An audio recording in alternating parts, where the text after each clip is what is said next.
get people coming along, they want to learn how to control a car and handle a car safely, the correct way, and learning how to pull away, pull over and stop. We even throw reversing manoeuvres in there as well if their levels are getting higher. This is basically trying to get them to learn to handle a car before they actually go on the road. Because I tend to find a lot of the pre-17s that I do, and I end up getting a lot of those pupils coming to me because I've bonded with them, really quickly. That 2 hours on a track with me could save between 6 and 8 hours out on the road, and a lot of it is just down to nerves. Where if you've got that nerves nipped in the bud on a track in a controlled environment, they're happy they can control the car now, so they haven't got to worry about that when they go out on the road. They're just learning road procedure then, and they absolutely thoroughly enjoy it. And it's not just them learning that skill as well, it has a knock-on effect as well, because they tell their friends. And their mothers, sometimes, I'll get their mother and father to sit in the back of the car. And mum and dad are picking up tips as well from me, of knowing how to approach things when they're going out with their own sons and daughters in the car.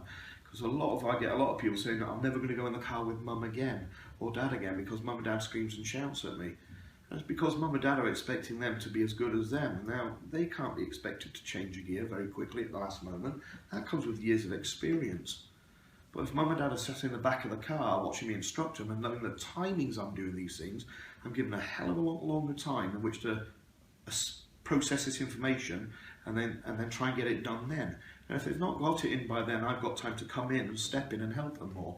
So when mum and dad sees that, they can do that on the road with their children. And many parents have approached me and said, I'm having problems, I'm trying to get my daughter or son they're not slowing down at this junction or something.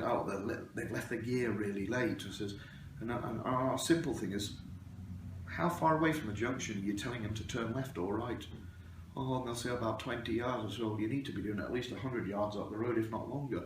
You've got to give them time. If they check their mirrors, have they signalled correctly? Are they slowing the car down? Are they going to be selecting the gears?